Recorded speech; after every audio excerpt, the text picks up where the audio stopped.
Hey everybody, this is Alex from the COGEL Marketing and Communications Committee. I just want to remind everybody that nominations for the Board of Directors of COGEL are due August 30th. In December, 3 members of the 12-member board are going to come off, and we're looking for 3 new members.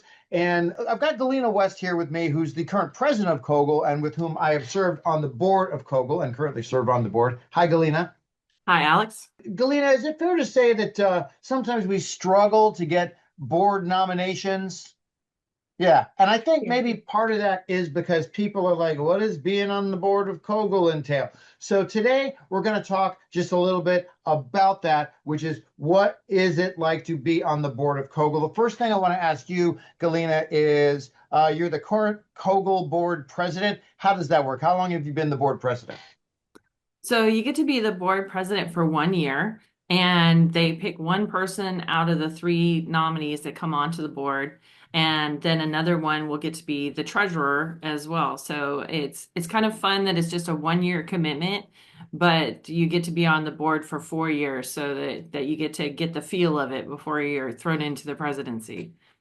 Yeah, and not everybody who serves on the board will become the president of COGEL. It sort of depends on, who's got the appetite for it, and maybe where the conference is going to be, and what year you were nominated to be on the board. So nobody be scared of that. Just because you're signing up to be on the board doesn't mean you have to become the COGEL president. Let's talk about like what do we do on this board? Can you give us like a little summation of what the COGEL board does?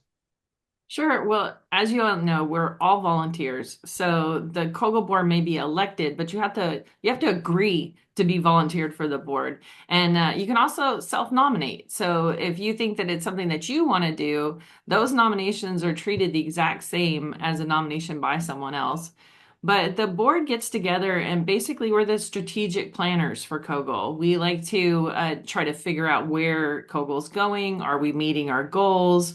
Are we keeping everything online? And like decisions that come up, like for instance, if we can have a Zoom participant at the COGEL meeting and things like that. The board considers everybody's opinions and then tries to direct the ship, make sure the ship is going in the correct direction. And really like from that top level thing, like the usually the all the COGEL board members are involved in at least one committee, and it's that committee work that really shapes all of COGEL, what the conference looks like, what COGEL Connect looks like throughout the year. And that's a nice thing about COGEL too, is that like all the COGEL board members, they go to the COGEL Connects, they go to the conference. We're hearing all the time from other people about what people like, what they want more of, what they want less of sometimes. Okay, a lot of people want to know what is the time commitment like if you're going to serve on the COGA board?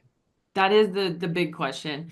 And actually, the board of directors isn't that big of a time commitment. You come in person for the actual conference, and there's a business meeting before and after the conference.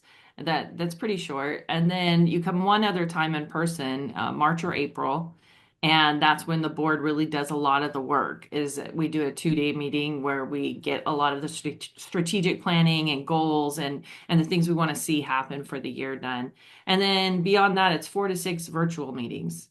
What kind of person should be nominated for this very important work of being on the board of COGA? It's really somebody interested in COGL.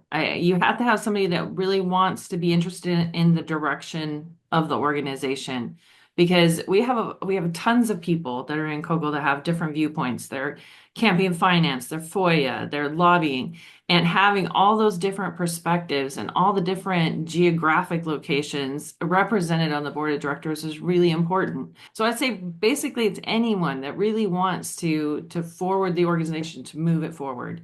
So you out there, I'm talking to you people who are still watching this video. If you're interested in the direction COGEL is going and you think you've got a little bit of time to contribute, this is for you. Like Galena said up at the top, nobody treats a self-nomination any different than a nomination that comes in from somebody else. But if you out there know somebody you think would be great for us, or if you are that person, we would love to get your nomination. So true. And with that, Galena, do we have anything else we want to say about this COGEL board we're serving on? I would say, and if you're from a small agency, You are just as important as the 250 member agency because we need your perspective as well. Galena, I think, was talking to me because I work for like a 22-person agency in New York City. But in any case, yeah, it's absolutely true. And so being from a small agency wasn't a barrier for me. It won't be for anybody else out there. It's true. Okay, Galena, thank you so much for your time today. President of COGEL this year. Thank you for your service. And everybody, thank you for watching this video.